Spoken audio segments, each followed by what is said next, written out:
Assalamualaikum warahmatullahi wabarakatuh. Hai. Dari desa pergi ke kota. Kembali lagi bersama kita di video laboratorium simulasi industri. Dededeng. Perkenalkan, kami dari kelompok 67. Saya Dewi Cayani, NPM 18141, dan rekan saya Dwi Komaria, NPM 18151. Di sini saya akan menjelaskan sedikit materi tentang modul 3, yaitu software fansim. Sebelum ke software fansim, harus tahu dulu nih apa itu sistem. Sistem adalah sekumpulan dari elemen-elemen yang memiliki tujuan dan fungsi yang sama. Di dalam sistem ada yang namanya sistem dinamis. Nah, sistem dinamis ini adalah sebuah metodologi dan teknik permodelan matematika untuk membingkai, memahami, dan mendiskusikan masalah yang kompleks. Masalah yang kompleks adalah masalah yang rumit. Jadi apabila ada permasalahan yang rumit dan tidak bisa diselesaikan secara manual, masalah tersebut dapat diselesaikan dengan menggunakan sistem dinamis. Dalam perusahaan, sistem dinamis ini tuh biasanya digunakan untuk perancangan dan analisa keputusan.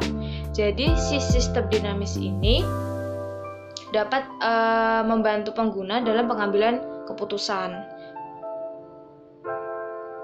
Sistem dinamik adalah suatu metode yang digunakan untuk mendeskripsikan atau memodelkan dan mensimulasikan sistem dinamis.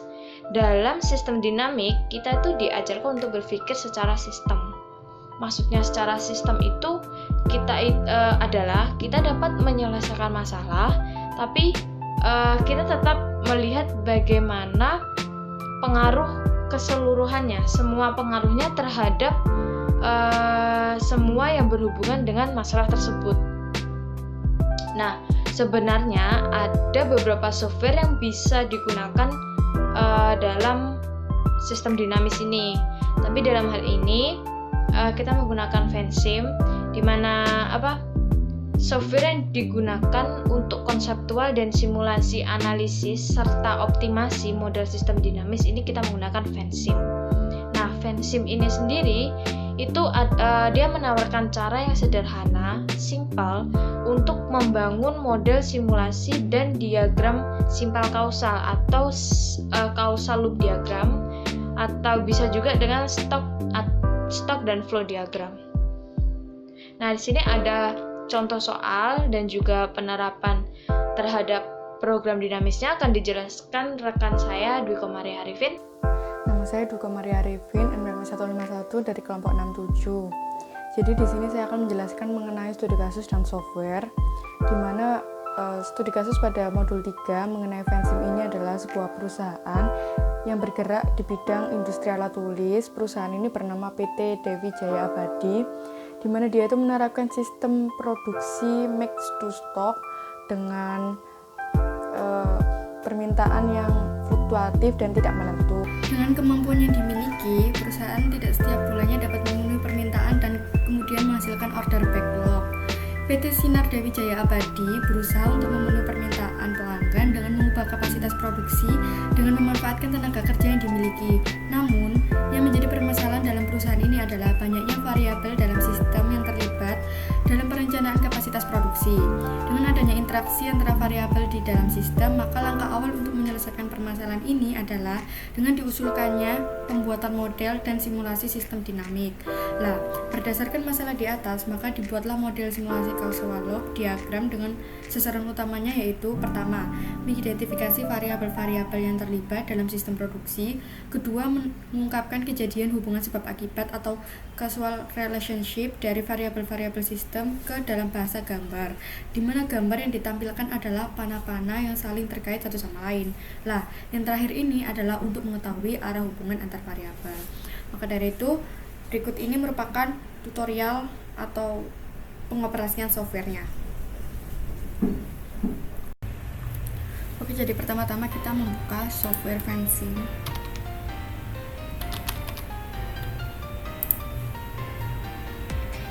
Kemudian langsung file, new model.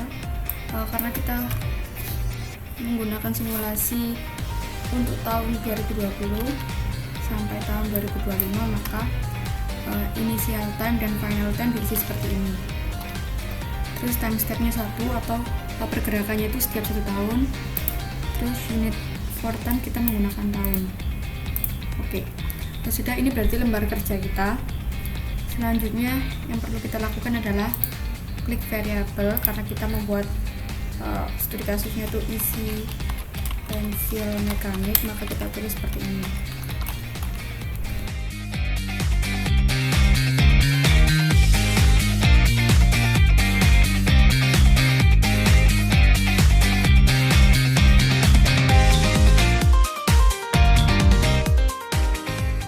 Ya, kalau yang belum tahu, isi pensil itu terbuat dari grafit, makanya grafit ini sangat mempengaruhi dalam produksi isi pensil.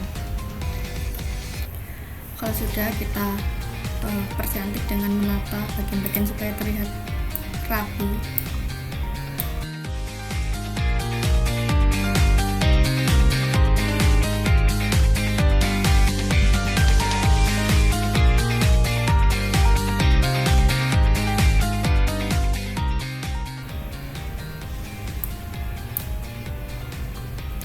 Sudah kita kunci, terus klik raw.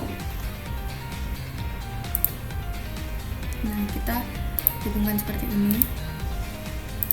Fungsinya adalah untuk menghubungkan variabel yang satu dengan variabel yang lain. Kita bisa merubah bentuknya juga sesuai keinginan.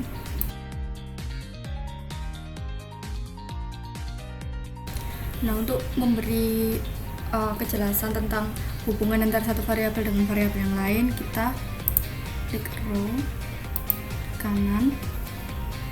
Terus ini kan kualitas grafit terhadap isi pensil mekanik. Semakin baik kualitasnya, maka isi pensil mekaniknya juga yang terproduksi akan semakin baik. Jadi kita klik positif. Nah, ini grafit yang tidak memenuhi standar. Isi pensil yang terproduksi akan semakin buruk. Kita beri negatif. Nah, ini kualitas bahan penunjang, semakin baik kualitasnya, maka dia akan semakin baik isi pensil yang terproduksi. Nah, karena variabel-variabel yang mempengaruhi itu tidak hanya ini, maka kita perlu menambahkan variabel-variabel lain yang lebih rinci lagi.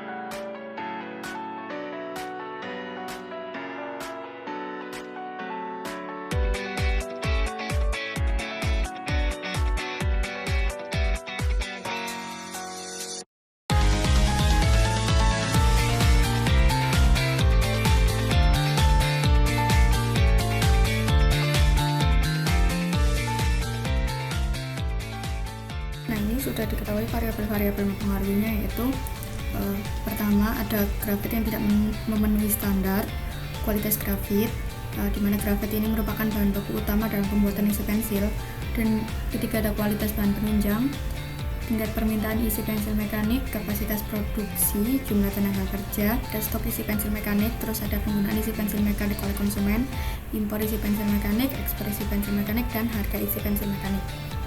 Nah, kalau sudah jadi flow diagramnya seperti ini, selanjutnya kita buka lagi model. Jadi seperti tadi, dari 2025.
Ini kita isi 0,7.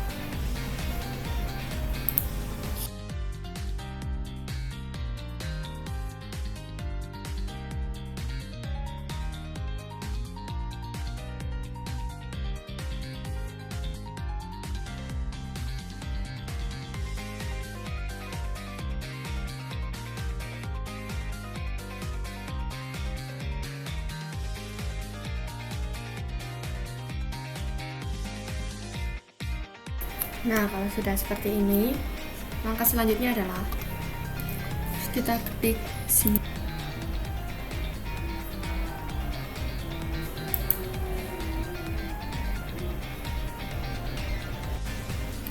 Oke, sekarang kita cek untuk grafik ketersediaan bahan baku isi pensil mekanik. Nah, bentuk grafiknya seperti ini. Dari tahun 2020 sampai 2025, pertama dia mengalami kenaikan hingga pada tahun 2022 dia mengalami penurunan sampai tahun 2025. Kalau kita ingin mengetahui hubungan antara jumlah permintaan isi pensil mekanik dengan ketersediaan bahan baku isi pensil mekanik, caranya seperti ini. Kita lihat grafiknya. Nah, seperti ini. Jadi pada tahun 2023 bahan baku sudah tidak bisa mencukupi jumlah permintaan isi pensil mekanik. Kita lihat di sini. Untuk tahun 2020 sampai 2023 dia masih bisa mencukupi permintaan, sedangkan 2023 sampai 2025 dia tidak bisa mencukupi permintaan karena grafiknya berada di bawah garis jumlah permintaan ini. Garis jumlah permintaan ini stabil ke atas ya. Jadi semakin tahun dia semakin meningkat. Untuk tabel sama saja menyajikan jumlah permintaan untuk tahun 2020 sampai 2025, begitu juga dengan ketersediaan bahan baku mulai 2020 sampai 2025. Nah, dia mengalami penurunan pada 2023. Sedangkan untuk jumlah permintaan dia terus naik, terus meningkat. Saya kira untuk program cukup sekian. Apabila ada salah kata, mohon maaf. Wassalamualaikum warahmatullahi wabarakatuh.